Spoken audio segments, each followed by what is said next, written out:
అభివృద్ధికి కేంద్రం కట్టుబడి ఉంటుందని కేంద్ర మంత్రి కించరపు రామ్మోహన్ నాయుడు స్పష్టం చేశారు.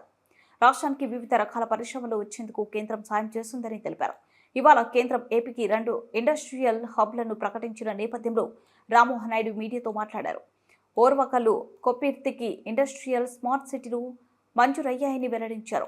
రాయలసీమ వంటి వెనుకబడిన ప్రాంతంలో ఉద్యోగాలు కల్పన అనేది చాలా ముఖ్యమైన విషయమని తెలిపారు. అందుకే రాష్ట్ర సహకారంతో కేంద్రం ఇక్కడ పారిశ్రామిక హబ్ ఏర్పాటుకు శ్రీకారం చుడుతుందని పేర్కొన్నారు. కొప్పర్తి, విశాఖ, చెన్నై ఇండస్ట్రియల్ కారిడార్లో భాగంగా వస్తుందని రామ్మోహన్ నాయుడు విచారించారు. ఓర్వకలు, కొప్పర్తిలో మౌలిక వసతులు ఏర్పాటు చేస్తామని చెప్పారు. కొప్పర్తిలో పునరుత్పాదక శక్తి, engineering, chemical, metallic, non metallic, textiles, automobile కంపెనీలు వస్తాయని అన్నారు. ఇక్కడ 8,800 కోట్ల పెట్టుబడులు వచ్చే అవకాశం ఉందని తెలిపారు. రాయలసీమ అటు బెంగళూరుకు, ఇటు చెన్నైకి దగ్గరగా ఉంటుందని, హైదరాబాద్కు సమీపంగా ఉంటుందని వివరించారు. గతంలో అక్కడ పెద్ద ఎత్తున కార్యక్రమాలు చేపట్టకపోవడం వల్ల ఆశించిన స్థాయిలో అభివృద్ధి జరగలేదని రామ్మోహన్ నాయుడు అభిప్రాయపడ్డారు.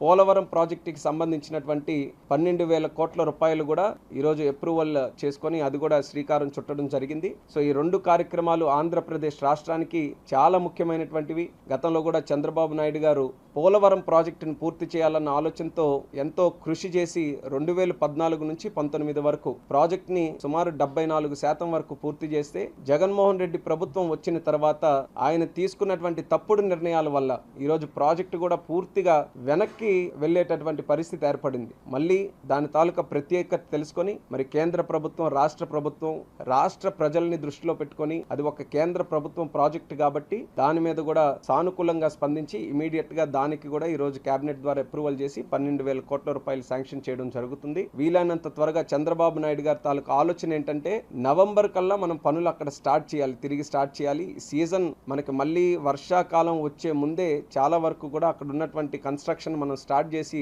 ప్రోగ్రెస్ ని మనం ముందుకు నడిపించాలనే ఆలోచనతో చంద్రబాబు నాయుడు గారు కూడా పెద్ద ఎత్తున ఆ యొక్క ప్రాజెక్టు మీద కూడా మళ్ళీ తిరిగి దృష్టి పెట్టడం వల్లే ఇవన్నీ కూడా సాధ్యమయ్యాయని కూడా ఈ రోజు గర్వంగా ఈ సందర్భంగా తెలియజేసుకుంటున్నాను.